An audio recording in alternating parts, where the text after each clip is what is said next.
Good morning, dear students.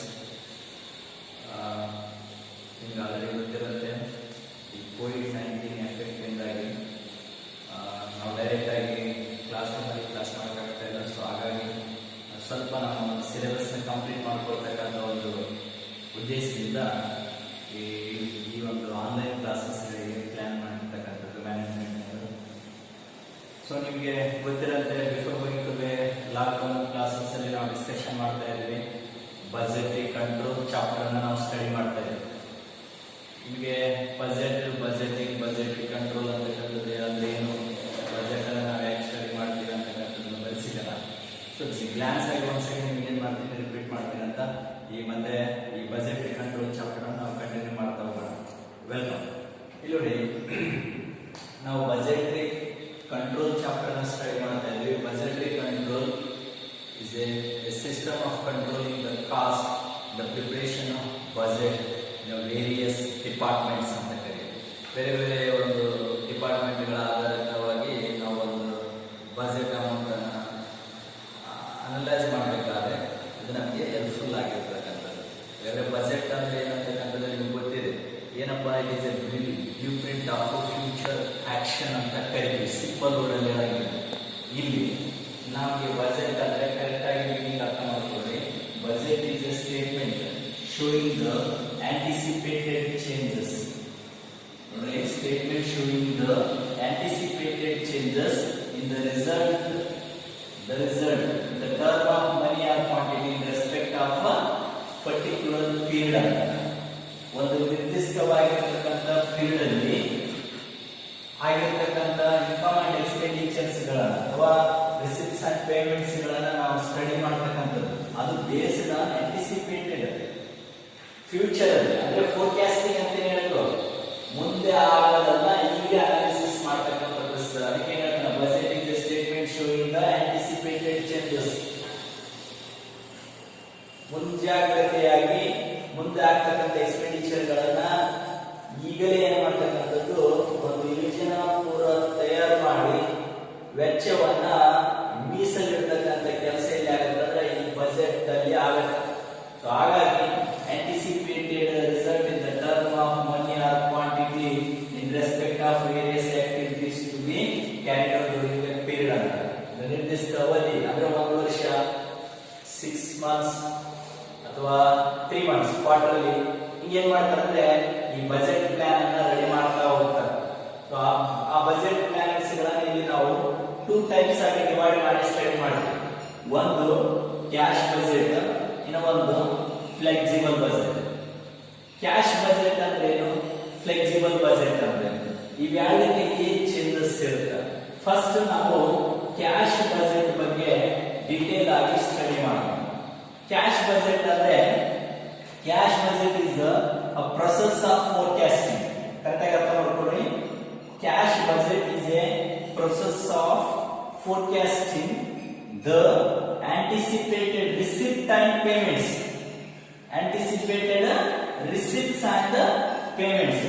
ಎಷ್ಟು ನಮಗೆ ಬರಬೇಕಾಗಿದೆ, ನಾವು ಎಷ್ಟು ಪೇಮೆಂಟ್ ಮಾಡಬೇಕಾಗಿದೆ. anticipated receipts and payment during a particular period.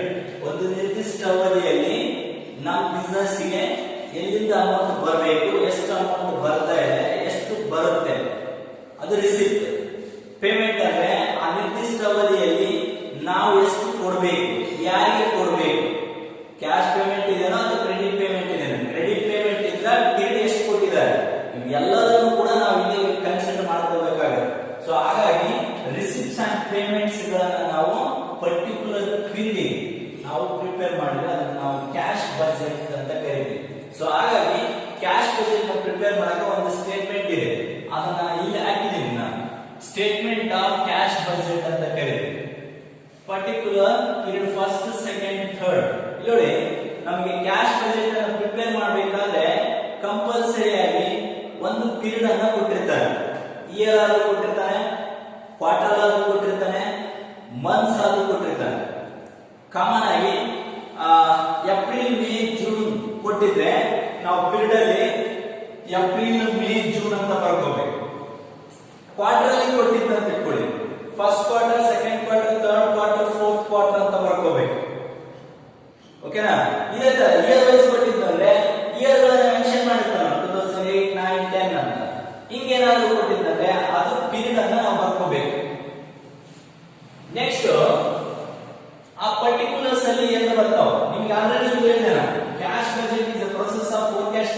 Anticipated receipt and payments ಅಂತ.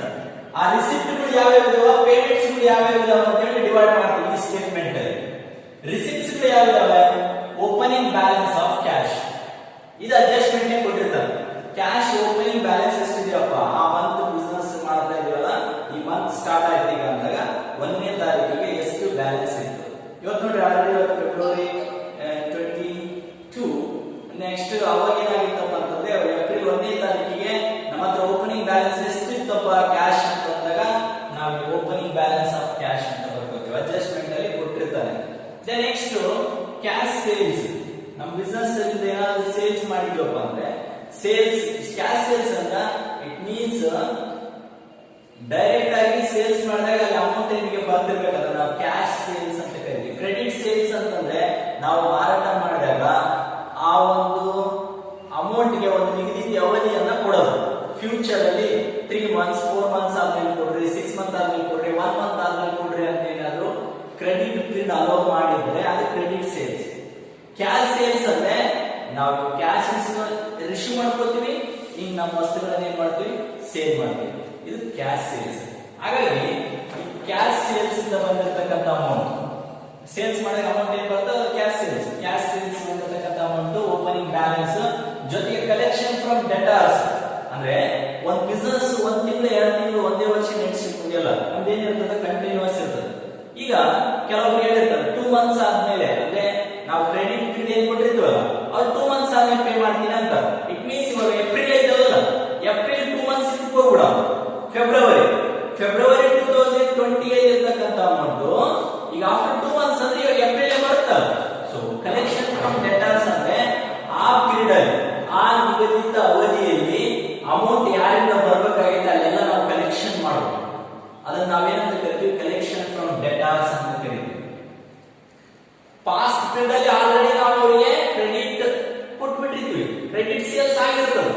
ಆ ಕ್ರೆಡಿಟ್ ಸೇಲ್ಸ್ ಆಗಿರ್ತಕ್ಕಂಥ ಅಮೌಂಟ್ ಅನ್ನ ಏನ್ ಮಾಡ್ಬೇಕು, ನಮ್ಗೆ ಕಲೆಕ್ಟ್ ಮಾಡಬೇಕು.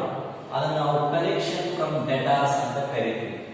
ನೆಕ್ಸ್ಟ್ ಏನೇ ಅದರ್ ರಿಸಿಪ್ಟ್ಸ್ ಇರ್ತದೆ, ಯಾವ್ಯಾವ ಪೇಮೆಂಟ್ಸ್ ಏನೇನು ಬರಬೇಕು ನಾವು ರಿಸೀವ್ ಮಾಡ್ಕೊಳ್ಬೇಕು ಅಂದ್ರೆ ಎಲ್ಲವನ್ನು ನಾವೇನ್ ಮಾಡಬೇಕು, ರಿಸೀವ್ ಮಾಡ್ಕೋಬೇಕಾದ್ರೆ ಏನೇ ಅದರ್ ರಿಸಿಪ್ಟ್ ಅಡ್ಜಸ್ಟ್ ಮಾಡಿ ಅದನ್ನ ಏನ್ ಮಾಡಬೇಕು, ಟೋಟಲ್ ಮಾಡಬೇಕು. ಆ ಪೀರಿಯಡ್ ಅಲ್ಲಿ ಬಂದಿರತಕ್ಕಂಥದ್ದನ್ನ ನಾವು ಟೋಟಲ್ ಮಾಡಿ ಇಡಬೇಕು. ಅದು ಟೋಟಲ್ ಎ ಅಂದ್ರೆ ಟೋಟಲ್ ಎ ನಲ್ಲಿ ಟೋಟಲ್ ರಿಸಿಪ್ಟ್ ಅಂತ ಅರ್ಥ. Next B payments, cash purchase. ನೋಡಿ ನಮ್ಮ ಬಿಸ್ನೆಸ್ ಏನಾದ್ರು ಪರ್ಚೇಸ್ ಮಾಡಬೇಕಾಗಿತ್ತು ಅಂತ ಇಟ್ಕೊಳ್ಳಿ, ಒಂದು ವಸ್ತು ಪರ್ಚೇಸ್ ಮಾಡಬೇಕಾದ್ರೆ ನಾವು ದುಡ್ಡು ಕೊಡಬೇಕು, ವಸ್ತುನ ಪರ್ಚೇಸ್ ಮಾಡಬೇಕು. ಈಗ ದುಡ್ಡು ಕೊಟ್ಟು ಈಗ ತಗೊಂಡ್ರೆ ಅದನ್ನ ಕ್ಯಾಶ್ ಪರ್ಚೇಸ್ ಅಂತ ಕರೀತೀವಿ. ನಾವು ದುಡ್ಡು ಕೊಡ್ಲಿಲ್ಲ, ಒಂದು ನಿರ್ದಿಷ್ಟ ಅವಧಿಗೆ ನಾವು 1 month ಆದ್ಮೇಲೆ ಕೊಡ್ತೀನಿ, 2 months ಆದ್ಮೇಲೆ ಕೊಡ್ತೀನಿ ಅಂತ ಹೇಳಿ ನಾವು ಏನಾದ್ರು ವಸ್ತು ಪರ್ಚೇಸ್ ಮಾಡಿ ನಿಂತಿರ್ತೀವಿ, ಅದು ಕ್ರೆಡಿಟ್ ಪರ್ಚೇಸ್ ಅಂತ ಕರೀತೀವಿ. ಸೊ ಹಾಗಾಗಿ ಕ್ಯಾಶ್ ಪರ್ಚೇಸ್ ಇದ್ದ ಅಮೌಂಟ್ ಪೇಮೆಂಟ್ ಆಗಿರ್ತದೆ, ಆ ರಿಸಿಪ್ಟ್ಗಳ ಜೊತೆಗೆ ಪೇಮೆಂಟ್ ಟು ಕ್ರೆಡಿಟರ್ಸ್, ನಾವು ಯಾರಿಗೆ ದುಡ್ಡು ಕೊಡೋದಿಲ್ಲ ಅಂದ್ರೆ ಬುದ್ಧಿ ವ್ಯವಹಾರ ಮಾಡಿರ್ತೀವಿ, ದುಡ್ಡು ಕೊಡ್ಲೇಬೇಕು. ಈಗ 15 days ಅಲ್ಲಿ 1 month ಆದ್ಮೇಲೆ ಕೊಡ್ತೀನಿ ಅಂತ ಹೇಳಿರ್ತೀವಿ, ಕೊಡ್ಲೇಬೇಕು. Payment to creditors. Payment to wages, ನಮ್ಮ ಬಿಸ್ನೆಸ್ ಅಲ್ಲಿ ಕೆಲಸಗಾರರು ಇರ್ತಾರೆ ಅಥವಾ ಕೂಲಿ ಕಾರ್ಮಿಕರು ಇರ್ತಾರೆ, ಅವ್ರಿಗೆ ನಾವು ವೇಜಸ್ ಅನ್ನ ಪೇ ಮಾಡಲೇಬೇಕು. ಎವ್ರಿ ಮಂತ್ ಪೇಮೆಂಟ್ ಮಾಡ್ತಿರ್ತೀವಿ, ಅದನ್ನು ಕೂಡ ಕಂಡೀಷನ್ ಬೇಸಿಸ್ ಮೇಲೆ ಅಮೌಂಟ್ ಅನ್ನ ಪೇಮೆಂಟ್ಸ್ ಗಳನ್ನು ನೋಡ್ಕೋಬೇಕು. ಮತ್ತೆ ಎನಿ ಅದರ್ ಎಕ್ಸ್ಪೆಂಡಿಚರ್ಸ್ ಎಲ್ಲವನ್ನೂ ಇಲ್ಲಿ ತಗೋಬಹುದು. Next any income tax paid, any dividend paid, any advances paid ಇದ್ದನ್ನು ಕೂಡ ನಾವೇನ್ ಮಾಡ್ತೀವಿ, ಈ ಪೇಮೆಂಟ್ಸ್ ಅಲ್ಲಿ ಬರ್ಕೊಳ್ತೀವಿ. ಆ ಎಲ್ಲ ಪೇಮೆಂಟ್ಸ್ ಗಳನ್ನ ಟೋಟಲ್ ಮಾಡಬೇಕು. Total A and total B. Total A minus B ಮಾಡಬೇಕು. ಟೋಟಲ್ ಎ ಅಂದ್ರೆ ರಿಸಿಪ್ಟ್ ಅಲ್ಲಿ ಪೇಮೆಂಟ್ಸ್ ಗಳನ್ನ ಏನ್ ಮಾಡಬೇಕು, ನಾವು ಸಬ್ಸ್ಟ್ರಾಕ್ಟ್ ಮಾಡಬೇಕು. ರಿಸಿಪ್ಟ್ಸ್ ಅಲ್ಲಿ ಪೇಮೆಂಟ್ ಗಳನ್ನ ಸಬ್ಸ್ಟ್ರಾಕ್ಟ್ ಮಾಡಿದಾಗ ಅಥವಾ ಎ ದಲ್ಲಿ ಬಿ ನ ಕಳೆದಾಗ ಪಾಸಿಟಿವ್ ಅಮೌಂಟ್ ಏನಾದ್ರೂ ಬಂದ್ರೆ, ಅದು closing balance of cash. In case negative ಅಂದ್ರೆ ಪೇಮೆಂಟ್ ಜಾಸ್ತಿ ಇದೆ, ರಿಸಿಪ್ಟ್ ಕಡಿಮೆ ಇತ್ತು ಅಂತ ಇಟ್ಕೊಳ್ಳಿ, ಬ್ಯಾಲೆನ್ಸ್ ನೆಗೆಟಿವ್ ಅಂದ್ಬಿಡುತ್ತೆ ಆಟೋಮೆಟಿಕ್. ನಾವು ಅದನ್ನ ಬ್ಯಾಂಕ್ ಓವರ್ ಡ್ರಾಫ್ಟ್ BOD ಅಂತ ಕರೀತೀವಿ ಅಥವಾ ಬ್ಯಾಂಕ್ ಡ್ರಾಫ್ಟ್ ಅಂತ ಕರೀತಾರೆ. ಆ ಬ್ಯಾಂಕ್ ಡ್ರಾಫ್ಟ್ ಏನಾಗುತ್ತೆ, ನೆಕ್ಸ್ಟ್ ಪೀರಿಯಡ್ ಆಗಿ ಓಪನಿಂಗ್ ಮೈನಸ್ ಇದೆ, ಮೈನಸ್ ಇಲ್ಲೇನಾದ್ರೂ ಪಾಸಿಟಿವ್ ಕ್ಯಾಶ್ ಓಪನಿಂಗ್ ಬ್ಯಾಲೆನ್ಸ್ ಅಂತಂದ್ರೆ ಆ opening balance cash next period ಗೆ ಬರ್ಕೋಬೇಕು. ಓಪನಿಂಗ್ ಬ್ಯಾಲೆನ್ಸ್ ಆಗಿರುತ್ತೆ. ಫಾರ್ ಎಕ್ಸಾಂಪಲ್ ಇದು ಏಪ್ರಿಲ್ ಅಂತ ಇಟ್ಕೊಳ್ಳಿ, ಇದು ಮೇ, ಏಪ್ರಿಲ್ ತಿಂಗಳ ಕ್ಲೋಸಿಂಗ್ ಬ್ಯಾಲೆನ್ಸ್ ವ್ಯಾಲ್ಯೂ ಏನಾಗಿರ್ತದ ಮೇಗೆ ಓಪನಿಂಗ್ ಬ್ಯಾಲೆನ್ಸ್ ಆಗಿರ್ತದೆ. May closing balance value June ಏನಾಗಿರ್ತದ ಓಪನಿಂಗ್ ಬ್ಯಾಲೆನ್ಸ್ ಆಗಿರ್ತದೆ. ಸೊ ಹಂಗಾಗಿ ಈ ಏಪ್ರಿಲ್ ತಿಂಗಳು ಏನಾದ್ರು ನಮಗೆ ಕ್ಲೋಸಿಂಗ್ ಬ್ಯಾಲೆನ್ಸ್ ಆಫ್ ಕ್ಯಾಶ್ ಇದ್ರೆ ಅದು ನೆಕ್ಸ್ಟ್ ಓಪನಿಂಗ್ ಬ್ಯಾಲೆನ್ಸ್ ಆಗುತ್ತೆ. ಹಂಗಾಗಿ ಇಲ್ಲಿ ನಾವೇನ್ ಮಾಡ್ಬೇಕು, ಒಂದೊಂದು ಪೀರಿಯಡ್ ಅನ್ನ ಫಸ್ಟ್ ಕಂಪ್ಲೀಟ್ ಮಾಡ್ತಾ ಹೋಗ್ಬೇಕು. ಎಲ್ಲವೂ at a time sometimes carry ಮಾಡಕ್ ಆಗಂಗಿಲ್ಲ. ನಾವು ವ್ಯಾಲ್ಯೂಸ್ ಗಳನ್ನ ಬರ್ಕೋಬೇಕಾದಾಗ ಪೀರಿಯಡ್ ವೈಸ್ ಕಂಪ್ಲೀಟ್ ಮಾಡ್ತಾ ಬರಿತಾ ಹೋಗ್ಬೇಕು. ಈಗ ಕ್ಲೋಸಿಂಗ್ ಬ್ಯಾಲೆನ್ಸ್ ಆಫ್ ಕ್ಯಾಶ್ ಏನಾಗುತ್ತೆ, ನೆಕ್ಸ್ಟ್ ಪೀರಿಯಡ್ ಗೆ ಓಪನಿಂಗ್ ಬ್ಯಾಲೆನ್ಸ್ ಆಗುತ್ತೆ. ನೆಕ್ಸ್ಟ್ ಆ ಪೀರಿಯಡ್ ಅಲ್ಲಿ cash sales amount, collection from debtors, any other receipts amount issue ಮಾಡಿದ್ರೆ ಅವನ್ನ ಬರ್ಕೋಬೇಕು, ಅದನ್ನ ಟೋಟಲ್ ಮಾಡಿ ಇಟ್ಕೋಬೇಕು. ಆ ಪೀರಿಯಡ್ ಅಲ್ಲಿ ಪೇಮೆಂಟ್ಸ್ ಇರ್ತಾವ, ಹಾಗೆ ನಾವು ಪೇಮೆಂಟ್ಸ್ ಗಳನ್ನ ಮಾಡಬೇಕು. Cash purchase, credit purchase, income tax paid, dividend paid, any other amount expenditure ಆಗಿದ್ದಪ್ಪ ಅಂತಂದ್ರೆ ಅವೆಲ್ಲವನ್ನು ಕೂಡ ನಾವು ಇಲ್ಲಿ ಬರ್ಕೋಬೇಕಾಗತ್ತೆ. ಬರ್ಕೊಂಡು ಇಲ್ಲಿ ಮತ್ತೆ ಎ ಮೈನಸ್ ಬಿ ಈ ಪೀರಿಯಡ್ ಅಪ್ಲೈ ಮಾಡಬೇಕು. ಮತ್ತೆ ಇಲ್ಲಿ ಏನಾದ್ರು ಪಾಸಿಟಿವ್ ಅಂತಂದ್ರೆ ಅದು closing balance of cash, negative ಬಂದ್ರೆ ಬ್ಯಾಂಕ್ ಡ್ರಾಫ್ಟ್. ಆ ಕ್ಲೋಸಿಂಗ್ ಬ್ಯಾಲೆನ್ಸ್ ಆಫ್ ಕ್ಯಾಶ್ ಮತ್ತೆ ನೆಕ್ಸ್ಟ್ ಪೀರಿಯಡ್ ಗೆ ಬರ್ಕೋಬೇಕು, ಓಪನಿಂಗ್ ಬ್ಯಾಲೆನ್ಸ್ ಅಂತ ಬರ್ಕೊಂಡು ಮತ್ತೆ ಈ ಪೀರಿಯಡ್ ಅಲ್ಲಿ ಆಗಿರ್ತಕ್ಕಂಥ ಕ್ಯಾಶ್ ಸೇಲ್ಸ್ ಅಥವಾ ಕಲೆಕ್ಷನ್ ಫ್ರಮ್ ಡೆಟಾರ್ಸ್ ಅಮೌಂಟ್, ಅದರ ರಿಸಿಪ್ಟ್ ಅಮೌಂಟ್ ರಿಸಿಪ್ಟ್ ಇತ್ತು ಅಂದ್ರೆ ಅಷ್ಟು ತಗೊಂಡ್ಬಿಟ್ಟು ನಾವು ಟೋಟಲ್ ಏನ ಮಾಡ್ಕೊಂಡು ನೆಕ್ಸ್ಟ್ ಪೇಮೆಂಟ್ಸ್ ಗಳನ್ನ ಮಾಡ್ಕೋಬೇಕು. ಆಲ್ ಪೇಮೆಂಟ್ಸ್ ಗಳನ್ನ ಮಾಡ್ಕೊಂಡಿದ್ದಾದ್ಮೇಲೆ ಬ್ಯಾಲೆನ್ಸಿಂಗ್ ಫಿಗರ್ ನಮಗೆ ಕಾಮನ್ ಆಗಿ ಬಂದೇ ಬರುತ್ತೆ. ಆ ಬ್ಯಾಲೆನ್ಸಿಂಗ್ ಫಿಗರ್ ಏನಾಗಿರ್ತದೆ, closing balance of cash. Closing balance of cash ಇದೇನಿದೆಯಲ್ಲ cash budget statement. According to the statement ಕೆಲವೊಂದು ಎಕ್ಸಾಂಪಲ್ ಪ್ರಾಬ್ಲಮ್ಸ್ ಗಳನ್ನ ನಾವು ಮಾಡೋಣ. ಎಕ್ಸಾಂಪಲ್ ಪ್ರಾಬ್ಲಮ್ಸ್ ಅಂದ್ರೆ ಕ್ರೆಡಿಟ್ ಸೇಲ್ಸ್ ಇದ್ದಾಗ, ಕ್ರೆಡಿಟ್ ಪರ್ಚೇಸ್ ಇದ್ದಾಗ, wages payment 1 month or 2 months delay ಇದ್ದಾಗ, ಅಥವಾ other expenditure payment 15 days 20 days difference ಇದ್ದಾಗ, ಅಥವಾ 50% amount cash and 50% amount credit ಇದ್ದಾಗ ಹೆಂಗ್ ಅಡ್ಜಸ್ಟ್ಮೆಂಟ್ ಮಾಡಿ ಈ ಕ್ಯಾಶ್ ಬಜೆಟ್ ಸ್ಟೇಟ್ಮೆಂಟ್ ಅನ್ನ ಪ್ರಿಪೇರ್ ಮಾಡಬೇಕು ಅನ್ನೋದನ್ನ ನಾವು ಎಕ್ಸಾಂಪಲ್ ಪ್ರಾಬ್ಲಮ್ಸ್ ಗಳಲ್ಲಿ ಮಾಡ್ತಾ ಹೋಗೋಣ.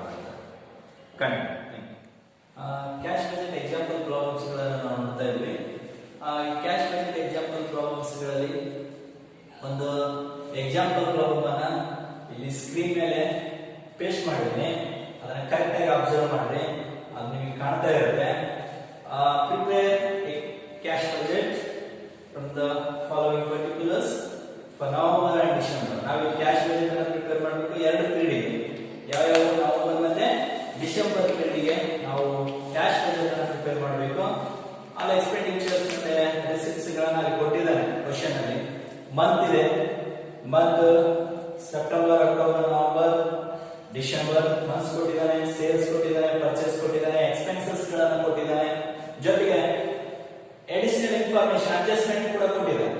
ಸೊ ಇವನ್ನೇನ್ ಮಾಡ್ಬೇಕು, ಈಗ ನಾವು ಪ್ರಾಬ್ಲಮ್ ಅನ್ನ ನೀಟಾಗಿ ಸಾಲ್ವ್ ಮಾಡ್ತಾ ಹೋಗ್ಬೇಕು. ಸೊ ಬರ್ಕೊಡ್ರಿ, preparation of cash budget, preparation of cash budget for the month of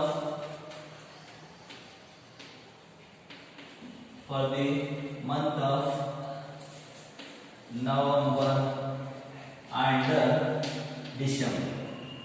November December ಗೆ ನಾವೇನ್ ಮಾಡ್ಬೇಕು, ಈಗ ಕ್ಯಾಶ್ ಬಜೆಟ್ ಅನ್ನ ಪ್ರಿಪೇರ್ ಮಾಡಬೇಕು. ಸೊ ಕ್ಯಾಶ್ ಬಜೆಟ್ ಸ್ಟೇಟ್ಮೆಂಟ್ ಅನ್ನ ಹಾಕ್ರಿ. ಕ್ಯಾಶ್ ಬಜೆಟ್ ಸ್ಟೇಟ್ಮೆಂಟ್ ಹಾಕಿ ಪರ್ಟಿಕ್ಯುಲರ್ಸ್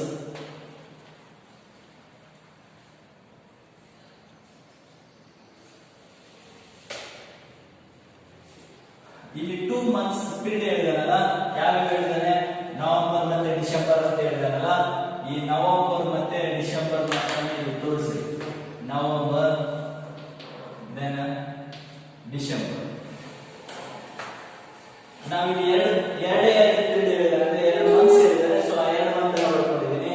ಅಲ್ಲೇನಾದ್ರು 3 ತಿಂಗಳು ಹೇಳಿದ್ರೆ ನವೆಂಬರ್ ಡಿಸೆಂಬರ್ ಜನವರಿ, ಆಮೇಲೆ 4 ಅಂತ ಹೇಳಿದ್ರೆ November December January February. Chance quarter ಕೊಟ್ಟಿದ್ರೆ first quarter and second quarter ಅಂತ ಅಷ್ಟೇ ಕೊಟ್ಟಿದ್ರೆ first quarter and second quarter ಅಂತ ಬರ್ಕೋಬೇಕು. ಓಕೆನಾ?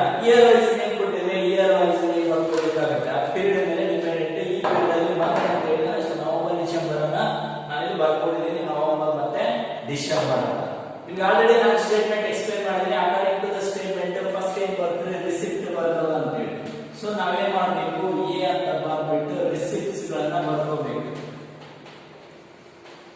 ರಿಸಿಪ್ಟ್ಸ್ ಈ ಪ್ರಾಬ್ಲಮ್ ಅಲ್ಲಿ ರಿಸಿಪ್ಟ್ಸ್ ಏನಿದಾವೆ ಅಂತಕ್ಕಂಥದ್ದನ್ನ ಪರ್ಟಿಕ್ಯುಲರ್ ಆಗಿ ನಾವು ಸ್ಟಡಿ ಮಾಡ್ಕೋಣ ಅಂತ. ನಾವು ಅಡ್ಜಸ್ಟ್ಮೆಂಟ್ ಅನ್ನ ನಾವು ನೋಡೋದು ಮರಿಬಾರ್ದು. ಯಾಕಂದ್ರೆ ಓಪನಿಂಗ್ ಬ್ಯಾಲೆನ್ಸ್ ಬೇಕಾಗುತ್ತೆ ನಮಗೆ.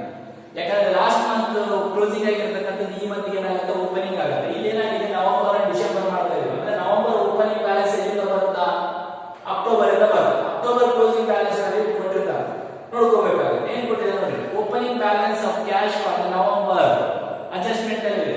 ನವೆಂಬರ್ ಓಪನಿಂಗ್ ಬ್ಯಾಲೆನ್ಸ್ 5000 ರೂಪೀಸ್ ಅಂತ ಹೇಳ್ತಾರೆ. ಸೊ ಹಾಗಾಗಿ ಓಪನಿಂಗ್ ಬ್ಯಾಲೆನ್ಸ್ ನವೆಂಬರ್ ಅಲ್ಲಿ ಬರ್ಕೋಬೇಕಾಗುತ್ತೆ. ಓಪನಿಂಗ್ ಬ್ಯಾಲೆನ್ಸ್ ಎಷ್ಟು ಕೊಟ್ಟಿದ್ದಾರೆ ಪ್ರಾಬ್ಲಮ್ ಅಲ್ಲಿ 5000 ರೂಪೀಸ್ ಕೊಟ್ಟಿದ್ದಾನೆ. 5000 ಅನ್ನ ಬರ್ಕೋಬೇಕು. Next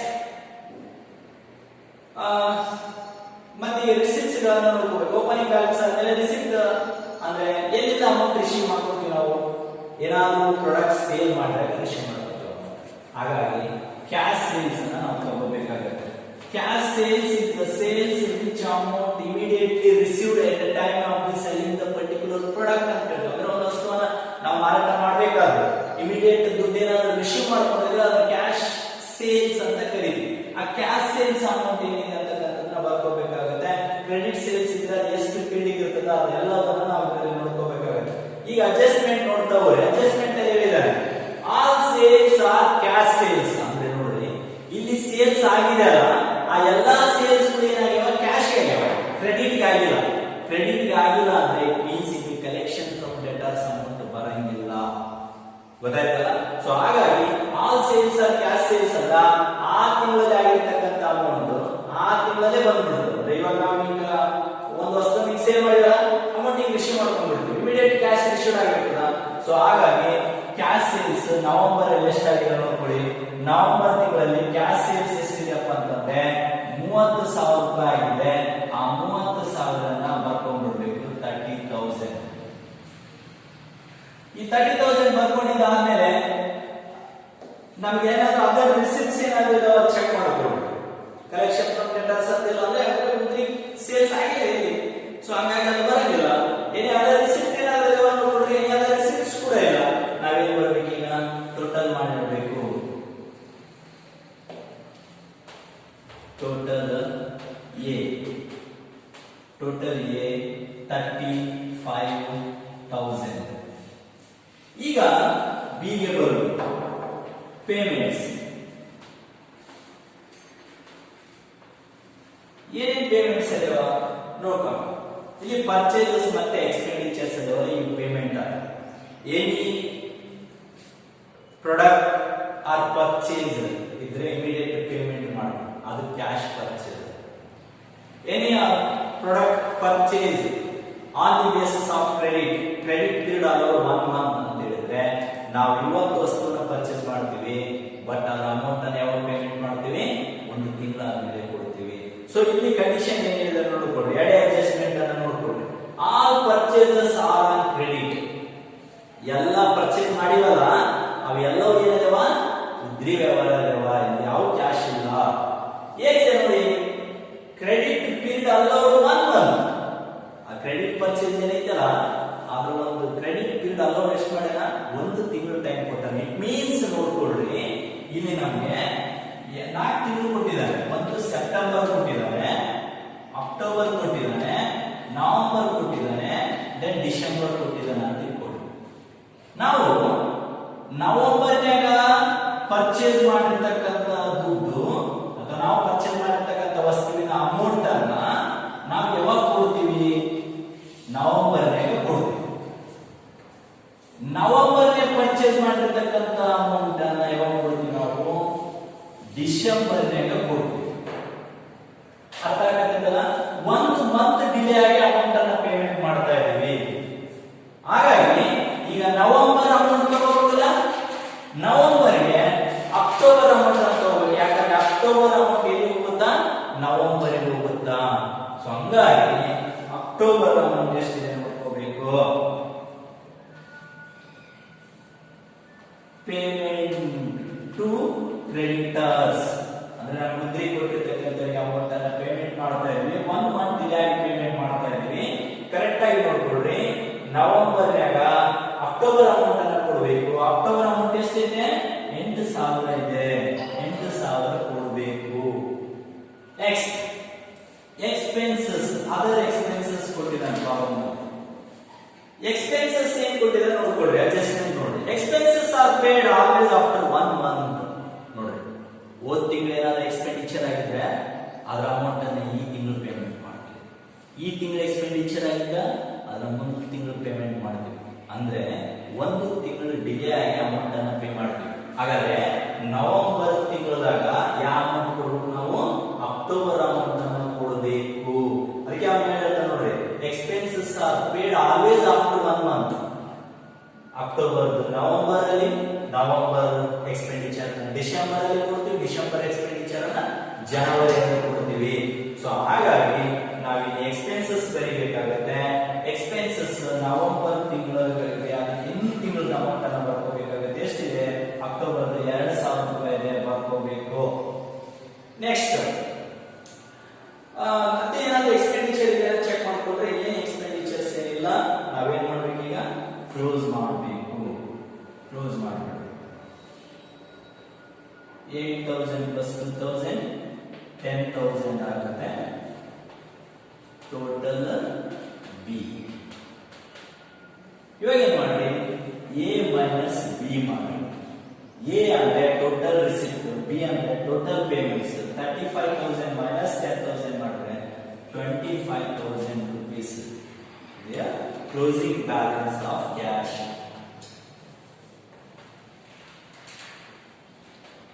closing balance of cash ಈ closing balance of cash 25000 rupees ಏನಿದೆಯಲ್ಲ ಇದು ನೆಕ್ಸ್ಟ್ ಮಂತ್ ಗೆ ಏನಾಗುತ್ತೆ ಅದು ಓಪನಿಂಗ್ ಬ್ಯಾಲೆನ್ಸ್ ಆಗುತ್ತೆ ಸೊ ಹಾಗಾಗಿ 25 ಇಲ್ಲಿ ಬರ್ಕೋಬೇಕು 25000 ಬರ್ಕೊಂಡು ಮತ್ತೆ ಆ ಮಂತ್ ಅಲ್ಲಿ ಆಗಿರ್ತಕ್ಕಂಥ ಸೇಲ್ಸ್ ಮತ್ತೆ ಆ ಮಂತ್ ಅಲ್ಲಿ ಆಗಿರ್ತಕ್ಕಂಥ ಎಕ್ಸ್ಪೆಂಡಿಚರ್ಸ್ ಗಳನ್ನ ಮತ್ತೆ ಬರೀಬೇಕು ನಾವು ಈಗ ನೋಡ್ರಿ ಕ್ಯಾಶ್ ಸೇಲ್ಸ್ ಬಗ್ಗೆ ಕಂಡೀಷನ್ ಏನಿದೆ ಆಲ್ ಕ್ಯಾಶ್ ಸೇಲ್ಸ್ ಅಂತ ಸೊ ಹಾಗಾಗಿ ಡಿಸೆಂಬರ್ ನಾಗ ಅಮೌಂಟ್ ಎಷ್ಟು ಸೇಲ್ ಆಗಿದೆ ನೋಡ್ಕೊಂಡ್ರೆ ಸೇಲ್ಸ್ ಅಮೌಂಟ್ ಎಷ್ಟಿದೆ ಡಿಸೆಂಬರ್ ಅಲ್ಲಿ 20000 ರೂಪಾಯಿ ಇದೆ 20000 ರೂಪಾಯಿನ ಬರ್ಬಿಡ್ರಿ 20000 ಪ್ಲಸ್ 25000 ಬೋತ್ ಆಡ್ ಮಾಡಿದ್ರೆ 45000 ರೂಪಾಯಿ ಆಗುತ್ತೆ ಮತ್ತೆ ಪೇಮೆಂಟ್ಸ್ ಏನಿದೆ ಆಲ್ ಪರ್ಚೇಸಸ್ ಆರ್ ಕ್ರೆಡಿಟ್ ಬಿಡಲ್ಲ 1 ಮಂತ್ ಅಂತ ಹೇಳ್ತಾರೆ ಸೊ ಹಾಗಾಗಿ ಡಿಸೆಂಬರ್ ತಿಂಗಳು ಮಾಡ್ತಾ ಇದ್ದೀವಿ ಡಿಸೆಂಬರ್ ತಿಂಗಳು ಹಿಂದಿನ ತಿಂಗಳು ಯಾವುದು ನವೆಂಬರ್ ತಿಂಗಳು ಪರ್ಚೇಸ್ ಅಮೌಂಟ್ ಏನಿದೆ ನೋಡ್ಕೊಳ್ಳಿ ನವೆಂಬರ್ ತಿಂಗಳು ಪರ್ಚೇಸ್ ಅಮೌಂಟ್ 4000 rupees ಇದೆ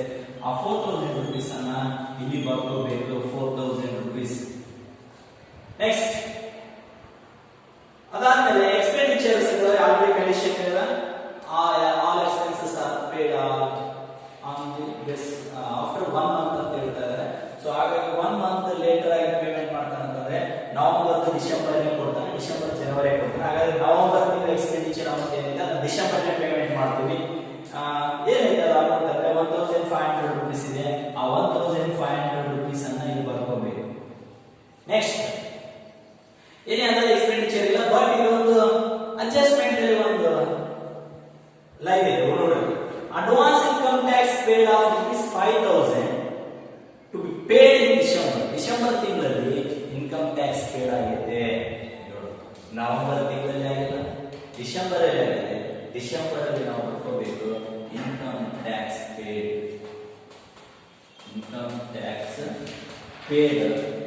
ಎಷ್ಟಾಗಿದೆ ಡಿಸೆಂಬರ್ ತಿಂಗಳಲ್ಲಿ 5000 ರೂಪಾಯಿ ಆಗಿದೆ 5000 ರೂಪಾಯಿಗಳನ್ನ ಬರ್ಕೋಬೇಕಾಗುತ್ತೆ ನಾವು 5000 ಬರ್ಕೊಂಡಿದ್ದಾದ್ಮೇಲೆ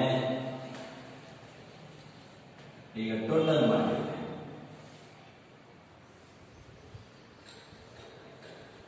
5000 plus 4000 9000 10500 rupees ಆಗುತ್ತೆ ಇಲ್ಲಿ ಬರ್ಕೋಬೇಕು 10500 ಈಗ ಎ ಮೈನಸ್ ಬಿ ಮಾಡ್ರಿ ಎ ಮೈನಸ್ ಬಿ ಮಾಡಿದ್ರೆ 45000 ಅಲ್ಲಿ 10500 34500 ಇದು closing balance of cash for the month of December in case cash ಬಜೆಟ್ಗೆ ಕಂಟಿನ್ಯೂ ಇದ್ದು ನವೆಂಬರ್ ಡಿಸೆಂಬರ್ ಜನವರಿ ಏನಾದರೂ ಕೊಟ್ಟಿದ್ರೆ ಮತ್ತೆ ಇದು 34500 ಏನಾಗ್ತದೆ ಜನವರಿ ತಿಂಗಳಿಗೆ ಓಪನಿಂಗ್ ಬ್ಯಾಲೆನ್ಸ್ ಆಗ್ತಾ ಇತ್ತು.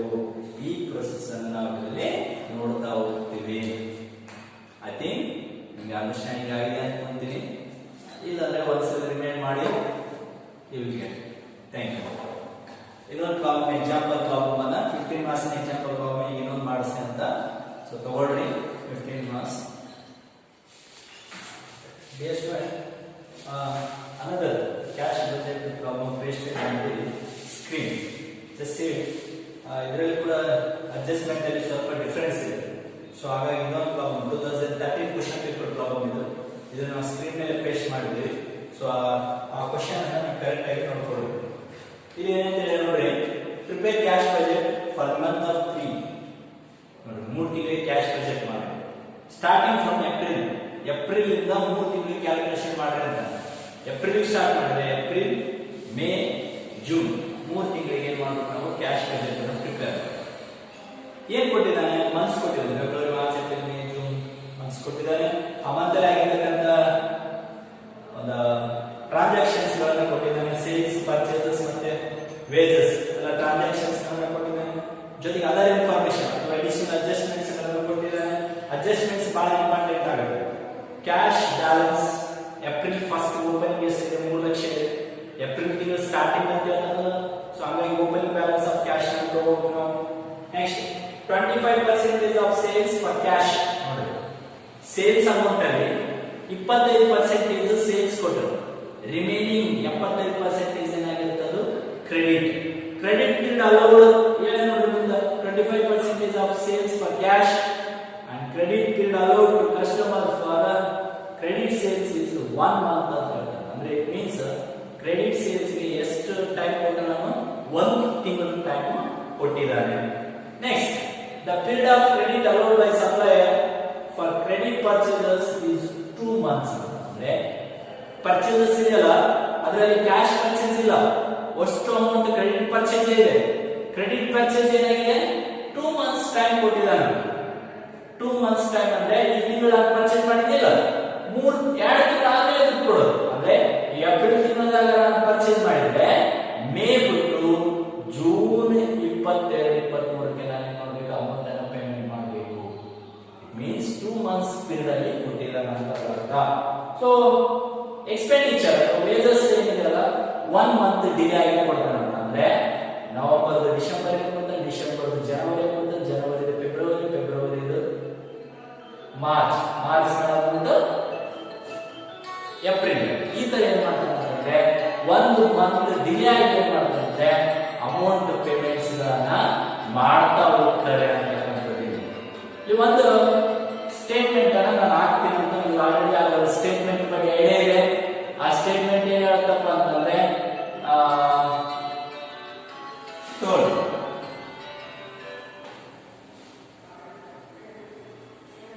ಸೆಲೆಕ್ಟ್ ಮಾಡೋದು.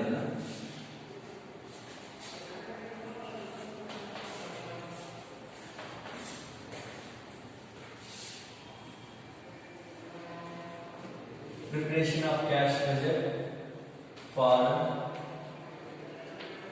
3 months.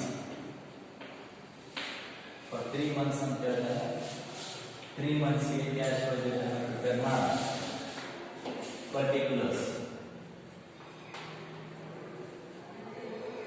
particulars starting from April ಅಂತ 3 months ಗೆ. ಸೊ ಹಾಗಾಗಿ ಏಪ್ರಿಲ್,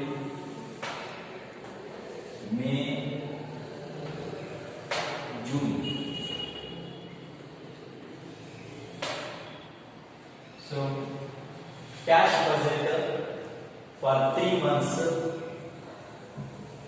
ಏಪ್ರಿಲ್, ಮೇ, ಜೂನ್ 3 ತಿಂಗಳಿಗೆ ನಾನು ಏನ್ ಮಾಡ್ತಾ ಇದ್ದೀನಿ? ಈಗ ಕ್ಯಾಶ್ ಬಜೆಟ್ ಅನ್ನ ಪ್ರಿಪೇರ್ ಮಾಡ್ತಾ ಇದ್ದೀವಿ. ಈ ಕ್ಯಾಶ್ ಬಜೆಟ್ ಅಲ್ಲಿ ಆ ಪ್ರಾಬ್ಲಮ್ ಪ್ರಕಾರ ನಾವೇನ್ ಮಾಡಬೇಕಾಗತ್ತ ಮಾಡ್ತಾ ಹೋಗ್ಬೇಕು. A receipt. ಆ ರಿಸಿಪ್ಟ್ ಅಲ್ಲಿ opening balance form. First opening balance ನೋಡಿ. ಏಪ್ರಿಲ್ ಮಂತ್ ಅಲ್ಲಿ ಓಪನಿಂಗ್ ಬ್ಯಾಲೆನ್ಸ್ ಎಷ್ಟಪ್ಪ ಅಂದ್ರೆ ಓಪನಿಂಗ್ ಬ್ಯಾಲೆನ್ಸ್ ಕೊಟ್ಟಿದ್ದಾನೆ ಕ್ಯಾಶ್ ಬ್ಯಾಲೆನ್ಸ್ lakh ಅಂತ ಹೇಳ್ತಾ ಇದ್ದಾನೆ.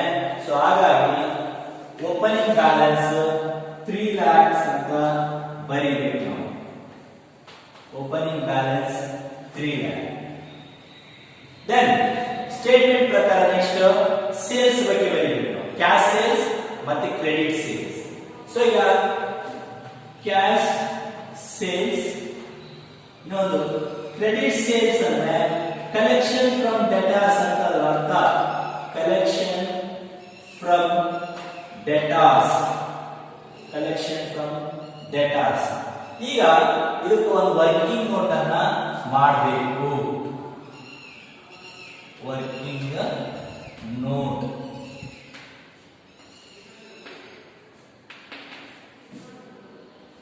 collection from debtors, collection from debtors.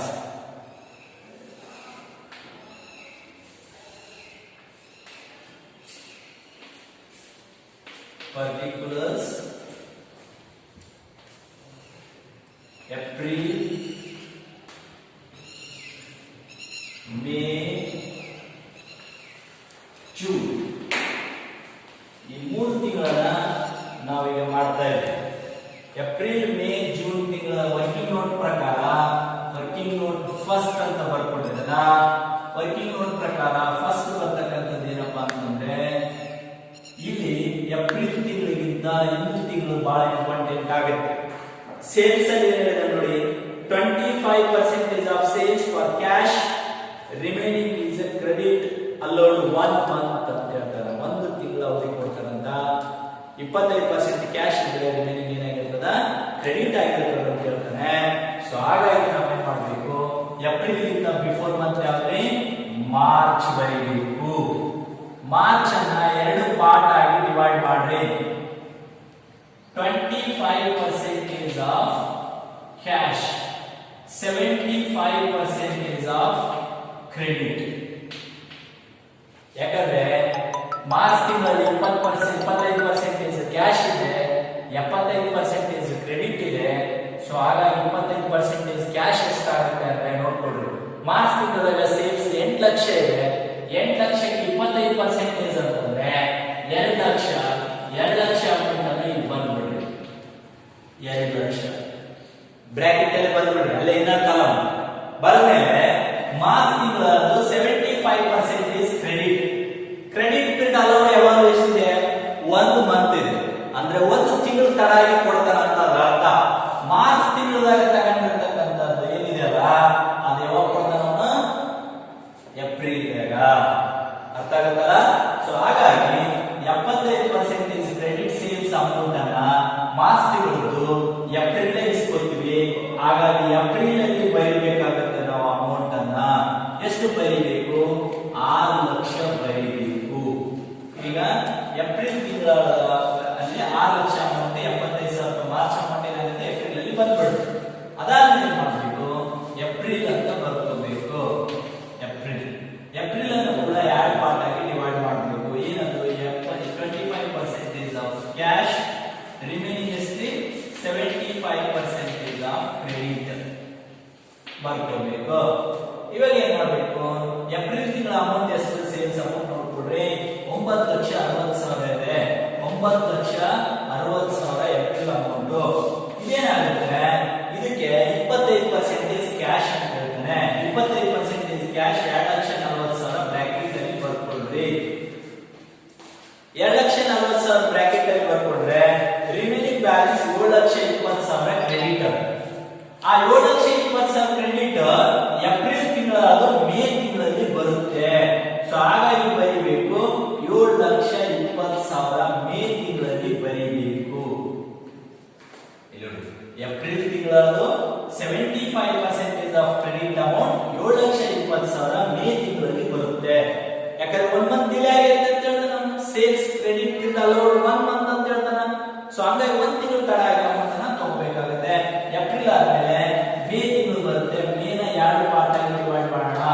25% of cash, 75% of credit ಆಗಿ ಡಿವೈಡ್ ಮಾಡೋಣ. ಇದರಲ್ಲಿ ಮೇ ತಿಂಗಳ ಅಮೌಂಟ್ ಎಷ್ಟಿದೆಯಪ್ಪ ಅಂತಂದ್ರೆ 10 ಲಕ್ಷ ಇದೆ. 25% ಅಮೌಂಟ್ ಅಂದ್ರೆ 2,50,000. 2,50,000 ಕ್ಯಾಶ್ ಅನ್ನ ಬ್ರಾಕೆಟ್ ಅಲ್ಲಿ ಬರ್ಕೋಬೇಕು. 75% ಆಫ್ ಕ್ರೆಡಿಟ್ ಅಮೌಂಟ್ ಏನಿದೆ 7.5 ಲಕ್ಷ, ಆ 7.5 ಲಕ್ಷ ಮೇ ತಿಂಗಳು ಜೂನ್ ತಿಂಗಳಲ್ಲಿ ಬರುತ್ತೆ. ಸೊ ಹಾಗಾಗಿ ಜೂನ್ ತಿಂಗಳಲ್ಲಿ ಬರೀಬೇಕು 7,50,000 ಅಂತ. ಬರೆದಾದ್ಮೇಲೆ ಮೇ ಆದ್ಮೇಲೆ ಯಾರಿಂದ ಬರೀಬೇಕು, ಜೂನ್ ತಿಂಗಳು ಬರ್ಕೋಬೇಕು. ಜೂನ್ ತಿಂಗಳಲ್ಲಿ ಕೂಡ 75% ಆಫ್ ಕ್ಯಾಶ್, 75% ಆಫ್ ಕ್ರೆಡಿಟ್ ಅಂತ ಬರ್ಕೋಬೇಕು. ಇದರಲ್ಲಿ ಜೂನ್ ತಿಂಗಳು ಅಮೌಂಟ್ ಎಷ್ಟಿದೆ ಅಂತಕ್ಕಂಥ ನೋಡ್ಕೊಂಡ್ರೆ 12 ಲಕ್ಷ ಇದೆ. 12 ಲಕ್ಷಕ್ಕೆ 25% ಅಂದ್ರೆ 3 ಲಕ್ಷ ಆಗುತ್ತೆ. ಆ 3 ಲಕ್ಷ ಕ್ಯಾಶ್ ಅಲ್ಲಿ ಬರ್ಕೋಬೇಕು. ರಿಮೈನಿಂಗ್ 9 ಲ್ಯಾಕ್ ಏನಿದೆಯಲ್ಲ ಅದು ಜೂನಿನ ನೆಕ್ಸ್ಟ್ ಮಂತ್ ಅಂದ್ರೆ ಜುಲೈದಲ್ಲಿ ಬರುತ್ತೆ. ನಮಗೆ ಜುಲೈ ಸಮಯದಲ್ಲಿ ಏಪ್ರಿಲ್, ಮೇ, ಜೂನ್ 3 ತಿಂಗಳಿಗೆ ಮಾತ್ರ ಕ್ಯಾಶ್ ಬಜೆಟ್ ಅನ್ನ ಮಾಡ್ತಾ ಇದ್ದೀವಿ. ಸೊ ಹಾಗಾಗಿ ಅದು ಬರುವ ಅವಶ್ಯಕತೆ ಇಲ್ಲ. ನಾವು ಏನ್ ಮಾಡಬೇಕು, ಕ್ಲೋಸ್ ಮಾಡಬೇಕೀಗ. ಕ್ಲೋಸ್ ಮಾಡಬೇಕು. ಟೋಟಲ್ ಕ್ಲೋಸ್ ಮಾಡಿ ಏಪ್ರಿಲ್ ತಿಂಗಳ ಅಮೌಂಟ್ 6 ಲ್ಯಾಕ್, ಮೇ ತಿಂಗಳ ಅಮೌಂಟ್ 7,20,000, ಜೂನ್ ತಿಂಗಳ amount 7,50,000. This is a collection from debtors. Collection from debtors. ಇವಾಗ ಕ್ಯಾಶ್ ಸೇಲ್ಸ್ ಅನ್ನ ಬರ್ಕೋಬೇಕು ನಾವು. ಈಗ ನೋಡಿ ಏಪ್ರಿಲ್ ತಿಂಗಳಲ್ಲೂ ಕ್ಯಾಶ್ ಸೇಲ್ಸ್ ಎಷ್ಟಿದೆ ಅಂದ್ರೆ ಏಪ್ರಿಲ್ ತಿಂಗಳಲ್ಲೂ 25% ಆಫ್ ಕ್ಯಾಶ್ ಎಷ್ಟಿದೆ, 2,40,000 ಕ್ಯಾಶ್ ಇದೆಲ್ಲ.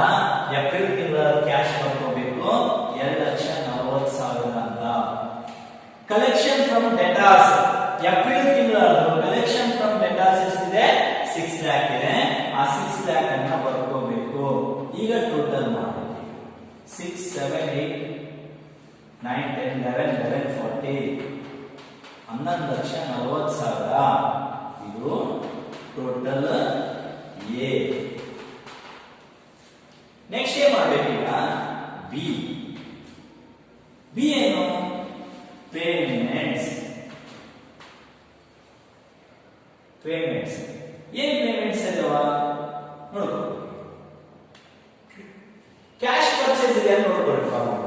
ಕ್ಯಾಶ್ ಪರ್ಚೇಸ್ ಇಲ್ಲ ಪ್ರಾಬ್ಲಮ್ ಅಲ್ಲಿ. ಪರ್ಚೇಸ್ ಬಗ್ಗೆ ಹೇಳಿದಾನೆ ಬಟ್ ಅದರಲ್ಲಿ ಏನಿಲ್ಲ, ಕ್ಯಾಶ್ ಪರ್ಚೇಸ್ ಬಗ್ಗೆ ಇಲ್ಲ.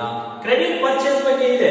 ಕ್ರೆಡಿಟ್ ಪರ್ಚೇಸ್ ಅಲೌಡ್ ಎಷ್ಟು ಹೇಳಿದ, the suppliers are allowed 2 months for credit purchase ಅಂತ ಹೇಳಿದಾನೆ. ಕ್ರೆಡಿಟ್ ಪರ್ಚೇಸ್ ಗೆ 2 ತಿಂಗಳು ಕೊಟ್ಟಿದ್ದೀನಿ ಅಂತ ಹೇಳಿದಾನೆ. ಸೊ ಹಾಗಾಗಿ ಏಪ್ರಿಲ್ ತಿಂಗಳಿಂದ 2 ತಿಂಗಳಿಂದ ಹೋಗ್ಬಿಟ್ಟು 2 ತಿಂಗಳಿಂದ ಅಂದ್ರೆ ಯಾವುದು, ಫೆಬ್ರವರಿ. ಏಪ್ರಿಲ್ ತಿಂಗಳಿಂದ 2 ತಿಂಗಳಿಂದ ಫೆಬ್ರವರಿ, ಫೆಬ್ರವರಿ ಏಪ್ರಿಲ್ ಅಲ್ಲಿ ಬರುತ್ತೆ, ಮಾರ್ಚ್ ಜೂನ್ ಅಲ್ಲಿ ಬರುತ್ತೆ, ಏಪ್ರಿಲ್ ಜುಲೈ ಹೋಗುತ್ತೆ. ಸೊ ಹಿಂಗೆ 2 ತಿಂಗಳು ಡಿಲೇ ಆಗಿರುತ್ತಲ್ಲ. ಸೊ ಹಾಗೆ ಡೈರೆಕ್ಟ್ ಬರ್ಬಿಡಿ payment to creditors. Payment to creditors ಅಂತ ಬರ್ಬಿಡ್ರಿ. ಏಪ್ರಿಲ್ ತಿಂಗಳಿಂದ 2 ತಿಂಗಳಿಂದ ಹೋಗಿ ಫೆಬ್ರವರಿ ಇರುತ್ತೆ. ಫೆಬ್ರವರಿ ಪರ್ಚೇಸ್ ಎಷ್ಟಿದೆ ನೋಡ್ಕೋಬೇಕು, 4,40,000 ಇದೆ. ಬರ್ಬಿಡ್ರಿ 4,40,000. ಇದರಲ್ಲಿ ಏನು ವರ್ಕಿಂಗ್ ನೋಟ್ ಮಾಡೋ ಅವಶ್ಯಕತೆ ಇಲ್ಲ. 25% ಕ್ಯಾಶ್, 75% ಕ್ರೆಡಿಟ್ ಅಲ್ಲಿ ಇದ್ರೆ ವರ್ಕಿಂಗ್ ನೋಟ್ ಮಾಡ್ತಿದ್ವಿ. 50% of cash and 50% of credit ಅಂತ ಕೂಡ ವರ್ಕಿಂಗ್ ನೋಟ್ ಮಾಡ್ತಾ ಇದ್ವಿ. ಇಲ್ಲಿ ಟೋಟಲ್ ಪರ್ಚೇಸಸ್ ಏನಿದೆ, ಕ್ರೆಡಿಟ್ ಇದೆ. ಕ್ರೆಡಿಟ್ ಅಲೌಡ್ 2 months ಇದೆ. ಸೊ ಹಾಗಾಗಿ ಏಪ್ರಿಲ್ ತಿಂಗಳಿಂದ 2 ತಿಂಗಳಿಂದ ಹೋಗ್ಬಿಡ್ಬೇಕು ನಾವು. 2 ತಿಂಗಳಿಂದ ಅಂದ್ರೆ ಯಾವುದು, ಫೆಬ್ರವರಿ ಆಗುತ್ತೆ. ಫೆಬ್ರವರಿ ಅಮೌಂಟ್ ಅನ್ನ ಇಲ್ಲಿ ತಗೋಬೇಕು. Payment to creditors 2,40,000. ನೆಕ್ಸ್ಟ್ ಈಗ ಇನ್ನೊಂದಿದೆ wages. Payment to wages. Payment to wages. Wages ಎಷ್ಟಿದೆ ಅಂತಕ್ಕಂಥದ್ದು ನೋಡ್ಕೊಳ್ರಿ. ವೇಜಸ್ ಕಂಡೀಷನ್ ಏನ, delay in payment of wages 1 month ಅಂತ ಹೇಳಿದಾನೆ. 1 ತಿಂಗಳು ತಡ ಕೊಡ್ತಾನಂತ. ಅಂದ್ರೆ ಫೆಬ್ರವರಿ ದುಡ್ದಿದ್ದನ್ನ ಮಾರ್ಚ್ ಅಲ್ಲಿ ಕೊಡ್ತಾನೆ. ಮಾರ್ಚ್ ದುಡ್ದಿದ್ದನ್ನ 1 ತಿಂಗಳು ತಡ ಆಗಿ ಏಪ್ರಿಲ್ ಕೊಡ್ತಾನೆ. ಏಪ್ರಿಲ್ ದುಡ್ದಿದ್ದನ್ನ 1 ತಿಂಗಳು ತಡ ಆಗಿ ಮೇಲ ಕೊಡ್ತಾನೆ ಸಂಬಳ. ಸೊ ಹಂಗಾಗಿ ಇಲ್ಲಿ ಏಪ್ರಿಲ್ ತಿಂಗಳು 1 ತಿಂಗಳಿಂದ ಯಾವುದು, ಮಾರ್ಚ್. ಮಾರ್ಚ್ ತಿಂಗಳು ವೇಜಸ್ ಅನ್ನ ನಾವು ಬರ್ಕೋಬೇಕು. ಯಾಕಂದ್ರೆ ಮಾರ್ಚ್ ತಿಂಗಳು ವೇಜಸ್ ಅನ್ನ ಏಪ್ರಿಲ್ ಅಲ್ಲಿ ಕೊಡ್ತಾನೆ. ಏಪ್ರಿಲ್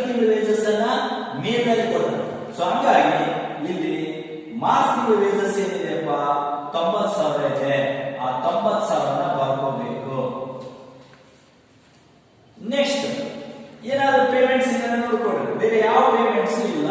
ಸೊ ಪೇಮೆಂಟ್ಸ್ ಅನ್ನ ಕ್ಲೋಸ್ ಮಾಡೋಣ. Total B A minus B ಮಾಡೋಣ. ಟೋಟಲ್ ಬಿ ಎಷ್ಟಾಗುತ್ತೆ? 5,30,40,000 ಆಗುತ್ತೆ.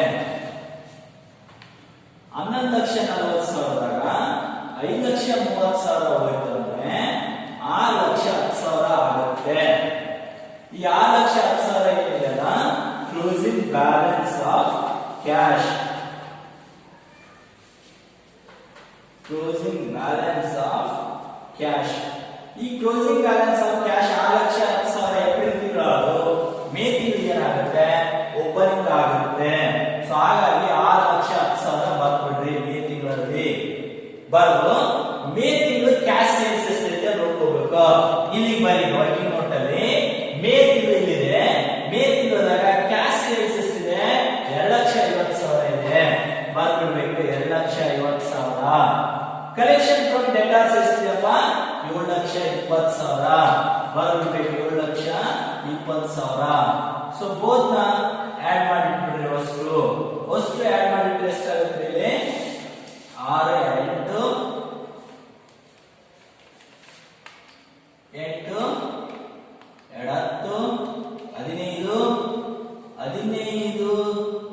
40, 15, 30, 15,30,000. 15,30,000 ರೂಪಾಯಿ ಟೋಟಲ್ ಎ ಅಮೌಂಟ್ ಅನ್ನ ಈಗ ಬಿ ಏನ್ ಮಾಡಬೇಕು? ಸಬ್ಸ್ಟ್ರಾಕ್ಟ್ ಮಾಡಬೇಕು. ಪೇಮೆಂಟ್ ಟು ಕ್ರೆಡಿಟರ್ಸ್ ನೋಡ್ಕೊಳ್ರಿ. ಮೇ ತಿಂಗಳ 2 ತಿಂಗಳು ಇದ್ದುಕೋರಿ. ಮೇ ತಿಂಗಳಿಂದ 2 ತಿಂಗಳು ಇದ್ದುಕೋರೆ ಏಪ್ರಿಲ್ 15,80,000 ಆಗುತ್ತಿದ್ದು. ಮೇ ತಿಂಗಳು 2 ತಿಂಗಳು ಇದ್ದುಕೋದಂತಂದ್ರೆ ಎಷ್ಟಾಗುತ್ತೆ ಅಮೌಂಟ್? ಅದು ನೋಡ್ಕೋಬೇಕಾಗುತ್ತೆ. ಮಾರ್ಚ್ ತಿಂಗಳ ಅಮೌಂಟ್ ಎಷ್ಟಿದೆ? 5,60,000 ಇದೆ. 5,60,000 ಬರ್ಕೊಂಡ್ಬಿಡ್ರಿ. ಅಂದ್ರೆ ಮೇಗೆ 2 ತಿಂಗಳಿಂದ ಅಂದ್ರೆ ಮಾರ್ಚ್ ಆಗುತ್ತೆ. ಮಾರ್ಚ್ ಪರ್ಚೇಸ್ ಅಮೌಂಟ್ ಎಷ್ಟಿದೆ? 5,60,000 ಇದೆ. Next payment to wages. Wages ಯಾವಾಗ 1 ತಿಂಗಳ ತಡ ಕೊಡ್ತಾನಂತ? ಏಪ್ರಿಲ್ ಆದ್ರೂ ಮೇ ತಿಂಗಳಲ್ಲಿ ಕೊಡ್ತಾನೆ. ಏಪ್ರಿಲ್ ಅಮೌಂಟ್ ಎಷ್ಟಿದೆ ನೋಡ್ಕೊಡ್ರಿ. 90,000 ಇದೆ. ಬರ್ಬಿಡ್ರಿ 90,000. ಬೋತ್ ಆಡ್ ಮಾಡ್ರಿ. ಈಗ ಎಷ್ಟಾಗುತ್ತೆ? 5,50,000 ಆಗುತ್ತೆ.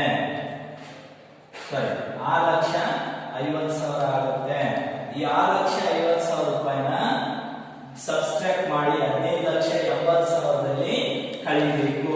15,80,000 ಮೈನಸ್ 6,50,000 ಮಾಡಿದ್ರೆ 9,30,000 ಆಗುತ್ತೆ. ಈ 9,30,000 ಕ್ಲೋಸಿಂಗ್ ಬ್ಯಾಲೆನ್ಸ್ ಆಫ್ ಕ್ಯಾಶ್. ಈ 9,30,000 ನೆಕ್ಸ್ಟ್ ಜೂನ್ ಏನಾಗುತ್ತಾ? ಓಪನಿಂಗ್ ಆಗುತ್ತೆ. 9,30,000 ಜೂನ್ ಓಪನಿಂಗ್ ಬ್ಯಾಲೆನ್ಸ್ ಆದ್ಮೇಲೆ ಮತ್ತೆ ಕ್ಯಾಶ್ ಸೇಲ್ಸ್ ಅನ್ನು ನೋಡ್ಕೋಬೇಕು. ಜೂನ್ ತಿಂಗಳಲ್ಲಿ ಕ್ಯಾಶ್ ಸೇಲ್ಸ್ ಇದೆ ನೋಡಿ. ಎಷ್ಟಿದೆ? 3 ಲಕ್ಷ ಇದೆ. 3 ಲಕ್ಷ ಬರ್ಬಿಡಿ. Next collection from debtors. June ತಿಂಗಳಲ್ಲಿ ಕಲೆಕ್ಷನ್ ಫ್ರಮ್ ಡೆಟಾರ್ಸ್ ಅನ್ನು ನೋಡಿದ್ನಪ್ಪ ಅಂತಂದ್ರೆ 7,50,000 ಕಲೆಕ್ಷನ್ ಫ್ರಮ್ ಡೆಟಾರ್ಸ್ ಇದೆ. ಬರ್ಬಿಡ್ರಿ 7,50,000. ಯಾಕಂದ್ರೆ ಮೇ ತಿಂಗಳ ಅಮೌಂಟ್ ಜೂನ್ ಅಲ್ಲಿ ಬರುತ್ತಾ? ಜೂನ್ ತಿಂಗಳ ಅಮೌಂಟ್ ಎಷ್ಟಿದೆ? 7,50,000 ಇದೆ. 7,50,000 ತರಬೇಕು. ಸೊ ವಸ್ತು ಆಡ್ ಮಾಡಿದ್ರೆ ಅಮೌಂಟ್ ಎಷ್ಟಾಗುತ್ತೆ ಅಂತಂದ್ರೆ 19,80,000 ಆಗುತ್ತೆ. ಈ 19,80,000 ಟೋಟಲ್ ಅಮೌಂಟ್ ಅನ್ನ ನಾವು ಮತ್ತೆ ಪೇಮೆಂಟ್ ಜೊತೆ ಸಬ್ಸ್ಟ್ರಾಕ್ಟ್ ಮಾಡಬೇಕು. ಪೇಮೆಂಟ್ಸ್ ಯಾರಿಗಿಲ್ಲವಪ್ಪ ಅಂದ್ರೆ ಜೂನ್ ತಿಂಗಳು 2 ತಿಂಗಳಿಂದ ಹೋದ್ರೆ ಏಪ್ರಿಲ್ ಆಗುತ್ತೆ. ಏಪ್ರಿಲ್ ಮಾರ್ಚ್ ಎಷ್ಟಿದೆ? ಪರ್ಚೇಸಸ್ ಎಷ್ಟಿದೆ ನೋಡ್ಕೊಳ್ರಿ. ಏಪ್ರಿಲ್ ತಿಂಗಳಲ್ಲಿ ಪರ್ಚೇಸಸ್ 6 ಲಕ್ಷ ಇದೆ. ಸೊ 6 ಲಕ್ಷ ರೂಪಾಯಿನ ಇಲ್ಲಿ ಬರ್ಕೊಳ್ರಿ. 6 ಲಕ್ಷ. Next wages.